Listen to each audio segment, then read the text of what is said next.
now you listen to me. Okay? Now you listen to me. जब इस स्थिति में चित्र है, इस स्थिति में चित्र है तो वो मेंढक है।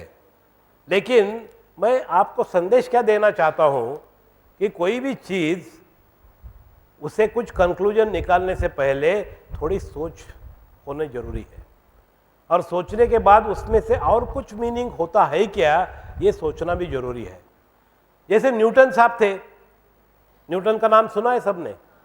तो न्यूटन ने जब वो सेब नीचे गिरते हुए देखा था तब उनको लगा ये सेब नीचे गिरने का कुछ कारण हो सकता है, और उन्होंने आके वो ग्रेविटेशन का लॉ लिख लिया। लेकिन उन्होंने लॉ लिखने से पहले सेब ऊपर जाते थे क्या? वो नीचे ही आते थे। देखने का कितने लोगों ने देखा होगा ये सेब नीचे आ रहा है, लेकिन सोचा सिर्फ न्यूटन ने। और ये मैं आपसे ये चाहता हूँ, हमारे देश के जो बच्चे हैं वो ऐसी कुछ चीज़ें देखना शुरू करें, देखना उन्होंने सीखना चाहिए, उन्होंने अपने ब्रेन को ट्रेन करना चाहिए। इसलिए मैं लर्निंग बाय ब्रेन कहता हूँ कि सामने वाली चीज़ में कुछ और अर्थ तो नहीं भरा है, और ये अर्थ अगर हमारे ध्यान में आ गया, जैसे मैंने कहा कचरे, अगर कचरा इस तरफ से आप देखते हो तो कचरा है, लेकिन कचरे में से कुछ निकाला जा सकता है क्या? तो कचरा वेल्थ बन जाती है, संपत्ति बन जाती है, बन जाएगी ना अगर उसमें से कुछ निकालेंगे।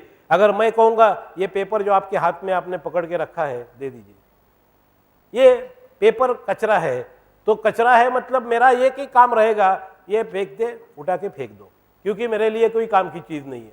लेकिन अगर कोई मुझे कहेगा नहीं नहीं साहब वो कचरा, वो पेपर मुझे दे दो, मैं आपको 2 रुपए देता हूँ, तो मैं क्या करूँगा? मैं भाग के जाऊँगा, अरे 2 रुपए मिलेंगे, तो जो 2 रुपए मुझे दे रहा है उसके पास दे के दे दूंगा। तो ये कचरा था क्या? नहीं, ये पहले से ही कुछ उसमें स्रोत था, कुछ रिसोर्स था, और वो रिसोर्स मेरे लिए इस्तेमाल नहीं हो रहा था, इसलिए मैंने कचरा कहा।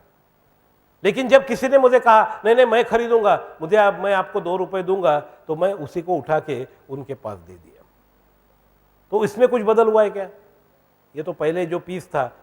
हमारे स्कूल में ना, हमारे स्कूल बहुत अच्छा था, मैं अहमदनगर में पढ़ता था, और वहाँ एक बहुत अच्छा स्कूल था, और उस स्कूल में जो मैंने 7वीं 8वीं 9वीं 10वीं का जो शिक्षा प्राप्त की थी ना, वो जैसे मेरे पूरे जिंदगी को उन्होंने चेंज कर दिया। हमारे शिक्षक थे, नगरकर सर नाम था उनका। वो कैसी शिक्षा देते थे, कैसी बहुत अच्छी शिक्षा देते थे। शिक्षा मतलब पनिशमेंट नहीं, हाँ, कैसा एजुकेशन देते थे, बहुत अच्छा एजुकेशन देते थे। उन्होंने कहा कल आपकी सबकी ट्रिप जाएगी, पिकनिक जाएगी। तो हम लोग तैयार होके आ गए। पिकनिक मतलब बच्चों को बहुत आनंद होता है, तो पिकनिक जाएंगे। तो हम लोग आ गए, हाथ में डब्बे वगैरह लेके आ गए। उस जमाने की 60s की बात कर रहा हूँ मैं। और हमने देखा सामने कोई बस वगैरह खड़ी नहीं है, तो हमने सर से पूछा सर गाड़ी किधर है? सर ने बोला वो दो पैर दिए ना, वही गाड़ी है तुम्हारी, 11 नंबर की बस से जाएंगे। सर ने कहा 11 मतलब ये एक और एक के ऊपर एक, 11 नंबर की बस। तो फिर हमारा थोड़ा सा परेशान हो गए, अभी चल के जाना है। हमने कहा सर पिकनिक जाएंगे किधर? चलो दिखा देता हूँ। तो वो 11 नंबर की बस निकली सबकी, और 1-1.5 किलोमीटर दूर बड़ा पोस्ट ऑफिस है नगर में, मेन पोस्ट ऑफिस, उसके सामने आके खड़े हो गए। तो सर बोले पिकनिक यही है। हमने सर की तरफ देखा, कहीं मैड आदमी तो नहीं है, ये पोस्ट ऑफिस में पिकनिक लेके आए। लेकिन बच्चों उसकी कीमत मुझे आज समझती है। वो पिकनिक में उस पोस्ट मास्टर ने, संडे का दिन था, पूरे पोस्ट का कारोबार इतनी अच्छी तरह से समझाया था। एक्सप्रेस डिलीवरी क्या होती है, टेलीग्राम क्या होता है, मनी ऑर्डर क्या होती है, और वो टेलीग्राम की लैंग्वेज क्या होती है, कड़कट कड़कट कड़कट कड़कट कड़कट कट, दैट कीप्स ऑन मूविंग। उसमें से ए कैसे निकलता है, बी कैसे निकलता है, सी कैसे निकलता है, ये जब समझाया, हमने घर में आके अपनी सांकेतिक भाषा पैदा की थी। उस दिन शाम को जब मैं आया था वापस, मुझे अभी भी याद है, मैंने ABCD जो थे वो वर्टिकल और हॉरिजॉन्टल कॉलम में डाल के मैंने अपनी सांकेतिक भाषा करके सर को दिखाई। सर ने कहा इसलिए मैं पिकनिक लेके गया था आपको। उस दिन जो पोस्ट ऑफिस के बारे में समझा, अगले संडे हमने सर को पूछा, सर ये टाइम पिकनिक कब है? अभी हमारे कोई तकलीफ नहीं थी चल के जाने में। तो हमारी दूसरी पिकनिक थी रेलवे स्टेशन पे। वो स्टीम इंजन का इतनी बढ़िया उस चालक ने समझाया था, आज भी मैं किसी भी इंजीनियर से ज़्यादा स्टीम इंजन के बारे में जानता हूँ। मैं बायोलॉजिस्ट हूँ, लेकिन स्टीम इंजन के बारे में मेरे से कोई इंजीनियर पंगा नहीं ले सकता, क्योंकि वो 7वीं में मुझे वो स्टीम इंजन के ड्राइवर ने इतना बढ़िया समझा दिया था स्टीम इंजन। ये कैसे हुआ था? तीसरी ट्रिप हमारी थी एसटी स्टैंड पे थी। एसटी कैसे चलती है महाराष्ट्र में, हर जगह कैसे जाती है, डीजल इंजन में क्या फर्क होता है, स्टीम इंजन और डीजल इंजन। मुझे नहीं लगता इतना प्रैक्टिकल ट्रेनिंग किसको मिला होगा। वो जो ड्राइवर था उसे भी बहुत मजा आ रहा था, क्योंकि कोई उसके पास आता नहीं था, गाली देते थे, लेकिन उसको समझाने को मिला, बहुत अच्छी तरह से समझाया था। चौथी ट्रिप हमारी पुलिस स्टेशन में गई थी, 5वीं जेल में लेके गए थे। जेल में इसलिए लेके गए थे, अपराधियों के साथ बात करने को बताया, और हमने जिंदगी में क्या नहीं करना चाहिए इसका बहुत अच्छा शिक्षण हमें उस जेल की जो यात्रा थी हमारी उसमें मिला था। ऐसे जो पूरे 11 पूरे के पूरे जो 48 महीने 7वीं से 11वीं लेके हम हर हफ्ते कहीं ना कहीं जाते थे ट्रिप में। तो इससे जो शिक्षण मिला, इससे जो एजुकेशन मिला, इससे, और 7वीं में मुझे याद है अभी भी, ये लोग मुझे पूछते आप वैज्ञानिक क्यों बने, कैसे बने, तो उसका मैं भी, छोटा परिवार था, पैसे की बहुत कमी होती थी, लेकिन मन में जो इच्छा डाली थी मेरे मम्मी ने, सबसे ज़्यादा अच्छा वैज्ञानिक मुझे जो मिला है, वैज्ञानिक गुरु जिसे कहता हूँ, मेरी मम्मी थी, मेरी माँ थी, जो 7वीं में मेरे साथ उसने शिक्षा शुरू की और बीएससी तक मेरे साथ रही, और हमेशा उससे ज़्यादा मार्क्स मिलते थे।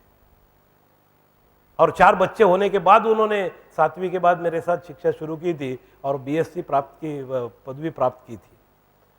और उनके इतना अच्छा वैज्ञानिक गुरु मुझे पूरे जिंदगी में वापस नहीं मिला। छोटे छोटे चीज़ों से वैज्ञानिक तड़का कैसे देते हैं, ये किचन में उन्होंने मुझे समझाया था। आज भी मैं जब तड़का देता हूँ तो किसी को खांसी नहीं आएगी, इसकी गारंटी मैं दे सकता हूँ, क्योंकि उसमें वो हम जो मस्टर्ड के दाने डालते हैं, मोहरी डालते हैं, तो वो मोहरी कब डालनी है, वो कितना गर्म होने के बाद उसमें मोहरी फिर उसका आवाज़ जब बंद होगा तब उसमें हल्दी डाली जाती है, और वो हल्दी जब स्प्रेड होगी तब उसमें मिर्ची डालोगे तो किसी को खांसी नहीं आएगी। जिस घर में खांसी नहीं आती है तड़के के बाद, उस लेडी को विज्ञान समझता है। मेरे हिसाब से वो कौन से धर्म की है मेरे लिए कोई वास्ता नहीं है। उसके घर में अगर ठसका वो खांसी नहीं आ रही है, उसका मतलब उसे विज्ञान बहुत अच्छी तरह से समझा है। तो विज्ञान किधर नहीं होता, विज्ञान सिर्फ किताबों में नहीं रहता, विज्ञान हमारे रोज की जिंदगी में दिखना चाहिए। और ये ऐसे स्कूल में पढ़ने के वजह से वो उन्होंने, मुझे याद है 7वीं कक्षा में मैं था जब डॉक्टर होमी भाभा का एक्सीडेंट में मर गए थे, और उनके लिए एक सोमवार के दिन मर गए थे, वो एक्सीडेंट हुआ था, और मंगलवार के दिन सुबह सर ने इकट्ठा बुलाया सबको, और इतना अच्छा भाषण दिया था डॉक्टर होमी भाभा के बारे में, वो न्यूक्लियर एनर्जी के लिए क्या कर रहे हैं। तब उसी दिन मैंने डिसाइड किया था 7वीं में कि मैं वैज्ञानिक बनूंगा। और जब मुझे भाभा परमाणु केंद्र में जब कॉल आया था, तब मुझे बहुत अच्छा लगा कि जो जिंदगी में सपना देखा था वो सपना मैंने पूरा कर लिया। मैंने मेडिकल की सीट छोड़ दी थी, इंजीनियरिंग की सीट छोड़ दी थी। लोग हंस रहे थे, ये क्या गधा आदमी है, अगर डॉक्टर बनेगा तो कितने पैसे कमाएगा। पैसे मेरे लिए कोई मायना नहीं रखती, मेरे ज्ञान का समाज के लिए क्या उपयोग होगा, ये सबसे ज़्यादा चीज़ वैज्ञानिक सोचता है। एक शिक्षक जो होता है वो क्या करता है मालूम है आपको? अगर शिक्षक, वैज्ञानिक और किसान ये लोग देश में नहीं रहोगे तो देश का भवितव्य बहुत कठिन होगा। बाकी लोग यही चाहते, बाकी देश यही चाहते, आपके देश में कम से कम किसान हो, आपके देश में कम से कम शिक्षक हो, और आपके देश में कम से कम वैज्ञानिक हो। अगर वो किसान नहीं बनना, कोई बनना चाहता है किसान? इधर एक रिप्रेजेंटेटिव सैंपल है, कोई किसान नहीं बनना चाहता, एक बनना चाहती है। वेरी गुड, आपको जो भी मदद चाहिए बोल दीजिए, मिल जाएगी। यो जो किसान बनना है, अगर किसान नहीं बनेगा कोई तो कल क्या खाओगे? पेन ड्राइव खाओगे ब्रेकफास्ट के लिए या सीडी खाओगे? और भूख ज्यादा लग गई तो कंप्यूटर ही खा जाओगे। अगर कोई अच्छे ढंग का शिक्षक नहीं रहेगा तो आपके जो अगली जनरेशन रहेगी, आपके बच्चे रहेंगे, उनको सिखाएगा कौन? क्योंकि आप में से कोई शिक्षक नहीं बनना चाहता, आपसे कोई वैज्ञानिक नहीं बनना चाहता। आपके देश के सामने जो सवाल है, जो प्रश्न है, वो उसे कौन सुलझाएगा? अमेरिका वाले तो सुलझाने के लिए तैयार है, क्योंकि उनके मार्केट चाहिए उधर, उनका प्रोडक्ट सब ये बेचेंगे इधर। जापान वालों को चाहिए कि इस देश में कम से कम ज़्यादा से ज़्यादा गधे और कम से कम अच्छे लोग निकले, क्योंकि उनके प्रोडक्ट्स यहाँ बेचे जाएंगे। जापान की मेरे दिल में बहुत इज्जत है, अमेरिका की मेरे दिल में बहुत इज्जत है, लेकिन उनके विज्ञान के लिए इज्जत है और उनसे हमने ये सीखना चाहिए। मैंने मेरी दोनों बेटियां जब अमेरिका गई है तो उन्होंने पीएचडी किया उधर, मैंने उनको बोल के भेजा है कि आपको वापस आना है और इस भारत माता की सेवा करना है, क्योंकि आप जो आप उधर जा रहे हो, वहां जाके उन्होंने कितना विज्ञान में प्रगति की है वो जरूर अभ्यास कीजिए उसका। लेकिन आने के बाद कोई एक छोटा गांव है जो आपका इंतजार कर रहा है, जो भारत माता है आपका इंतजार कर रही है। जैसे श्री राम ने श्रीलंका का जब राज जीता था, रावण को मारा था, तब लक्ष्मण जी ने कहा चलो हम इधर ही रह जाते हैं, सोने की लंका है, बहुत अच्छी दिख रही है, क्यों वापस जाए? वो उधर से अयोध्या भरत के साथ फिर झगड़ा करना पड़ेगा, कई फिर कहेगी तुम कुछ करो, क्यों जाएंगे वापस? तो उन्होंने कहा नहीं, एक बहुत अच्छी बात की थी श्री राम ने। उन्होंने कहा अपि स्वर्णमयी लंका न मे लक्ष्मणा रोचते, ये जो सोने की लंका है मुझे नहीं अच्छी लगती। जननी जन्मभूमिश्च स्वर्गादपि गरीयसी, मेरी जो जननी है, मेरी माता है, वो जो भारत है, वो अयोध्या जो है, वहाँ जाके उसका दास होके रहूँगा, लेकिन मुझे यहाँ श्रीलंका में रहने की कोई मंशा, कोई इच्छा मेरे मन में नहीं है, कितनी भी अच्छी होने दो। वैसे हमारा देश है, आप सब ब्राइट बच्चे, सबकी आंखों में रोशनी दिख रही है, ये रोशनी का इस्तेमाल हमारे देश को और रोशन करने के लिए होना चाहिए। कहीं तो आपके मन में आप भावना रखिए, ये जो मैं कर रहा हूँ, ये जो जिंदगी मुझे दी गई है, यह अहम ब्रह्मास्मि का मतलब ये है कि मेरा देश मुझे बढ़ाना है, और वो देश के साथ साथ ये जो पृथ्वी की अक्षयता है, जो एक वीडियो आपको दिखाया था सुंदर पृथ्वी का, ये सुंदर पृथ्वी और सुंदर बनानी है, उसे गंदगी नहीं करनी है। कोई भी चीज हम हाथ में लेंगे और उसे गंदा करके छोड़ेंगे तो आपका नाम भी लिखा जाएगा इतिहास में, लेकिन उस तरीके का नाम हमें इतिहास में नहीं चाहिए। हिटलर का नाम लिखा है इतिहास में, लेकिन हिटलर कोई बनना नहीं चाहता, हिटलर नहीं बने इसलिए कोशिश होती है। तो हमारा नाम इतिहास में ऐसा जुड़ा जाए जैसे कार्वर का नाम लिखा हुआ है, जॉर्ज वाशिंगटन कार्वर। मेरे लिए भगवान कौन है? मेरे लिए भगवान जॉर्ज वाशिंगटन कार्वर है। मेरे लिए भगवान कौन है? मेरे लिए आइंस्टाइन भगवान है। मेरे लिए भगवान कौन है? मेरे लिए डॉक्टर होमी भाभा भगवान है। उनका रिलीजन क्या था मेरे कोई मायना नहीं रखता मेरे दिल में। आदमी थे, विज्ञान की सेवा करते थे, वही उनका रिलीजन था। मेरे लिए संत ज्ञानेश्वर उतने ही महान है, क्योंकि उन्होंने कहीं भी रिलीजियस लिटरेचर नहीं लिखा, उन्होंने पूरा वैज्ञानिक लिटरेचर लिखा हुआ है, उसमें सब विज्ञान भरा हुआ है। वृक्षों की सेवा करनी चाहिए, इसमें क्या रिलीजन हो सकता है? एक ही रिलीजन हो सकता है, वो है ह्यूमन रिलीजन। मानसिकता होती है, मानवता होती है। और वो वृक्ष क्यों लगाना है, इसका वैज्ञानिक कारण मैं आपको बताता हूं।